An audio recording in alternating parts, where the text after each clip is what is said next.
Hey everyone, and welcome back to the channel. Today, we've got an interesting video that was sent to me by my good friend, Old Squishy Gada. It features a man from Michigan who tries running the classic sovereign citizen script with a usual, predictable outcome. Let's dive in. Good morning. 14B District Court is now in session. This is Magistrate Hillary Braley presiding. Okay, and I need you unmuted at the jail. There we go. Can I have your name, please? For the record, my name is Thomas Stiver II. I'm the natural person, I'm the living man. How we doing today, Miss Braley? We are upright, if nothing else. Great. So, okay. And you said your name is Thomas Styron. The second. The second. And then I'm the natural person, the living man. I guess when your IQ rivals out of a corpse, you've got to keep reminding everyone that you're still alive. Okay, thank you for your patience there. We had a little bit of a kerfuffle. So, No problem. Recalling case number 19S00472, that is the state of Michigan versus Thomas Ulrich Styron, the second, you said, and also calling 24W001025, that is the township of Ypsilanti, also versus Thomas Ulrich Styron. So state your name for the record. So, for the record, my name is Thomas Styron II. Is not the name you have attached to this case is not me. I believe that's a state created entity, Your Honor. Okay. And me being a living person, I don't my name is in proper punctuation. I don't have a all caps name nor Okay, I'm going to cut you off right there. Okay. I don't have no contracts with the state of Michigan at all, period. And so I was wondering about personal jurisdiction and subject matter jurisdiction in regards to this. Let me break it down in terms even glue sniffers like you can grasp. Like it or not, you're a Michigan citizen. You were pulled over on Michigan state property, and now you're standing in a Michigan court. That means personal jurisdiction is established. As for subject matter jurisdiction, the magistrate gets that from Michigan Court Rule 4.41. Okay. And you can continue to wonder about those at the moment.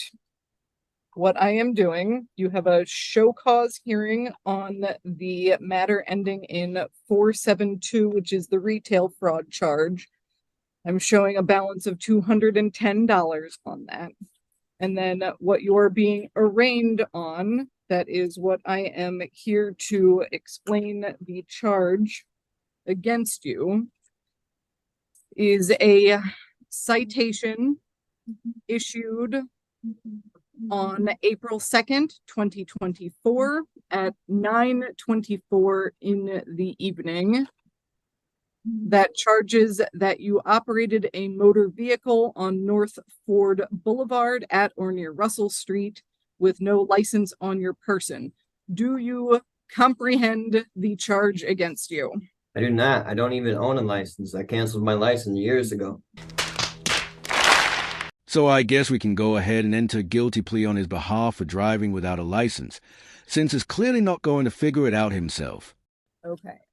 So what you are being charged with is operating a motor vehicle without having a license on your person. So I'm not asking if you agree with this. I'm not asking if you have a license. I'm asking if you understand the words coming out of my mouth as far as what this charge is.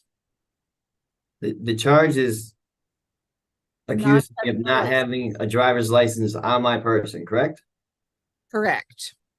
Well, from my understanding, I need a driver's license if I'm in commerce. I was traveling home. Okay. I wasn't doing business at all.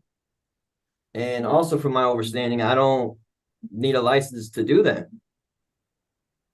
And your overstanding is incorrect, sir. But we are not going to get into that for now. You are saying that you have understood the words as far as not having a license on your person. It is a misdemeanor charge with a maximum penalty of up to 93 days in jail, a $500 fine with court costs, or both. So this is under the assumption that you guys have personal jurisdiction and subject matter jurisdiction over me, right? Yes. So At this time, the court is going to set a pre-trial date for you. That will be before Judge Washington. ma'am, can we prove the jurisdiction first before we go ahead with setting a trial for that entity or a pre-trial for that entity? I hear you. And at this point, you are appearing in front of the court. You have put your name on the record. And yes, we are setting a pre-trial date for you. I did put my name on the record, and my name that I put on the record is not the same name that you have attached to that case. Just because your name is written in all caps and ink instead of edible crayons doesn't magically mean it's not you. And you can provide documentation of such at your pre-trial date, which is going to be June 26th. So the documentation that I have published, recorded in with, excuse me, sorry. The documentation I have published and recorded on the record, on the state of Michigan record, that says what I just told you, that I'm not who you have, that I'm not the name you have attached to that case, that's, I need to bring that with me, is what you're saying? It being already recorded and on the state of Michigan records, that So good enough? whatever documentation you have, Mhm. bring it with you to your pre-trial date. That is what I am telling you, yes. So.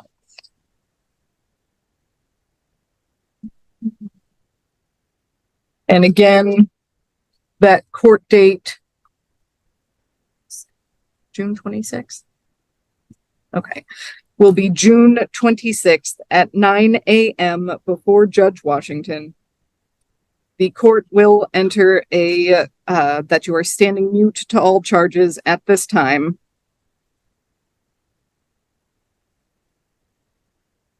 So we're just assuming jurisdiction though, correct? Yes. How?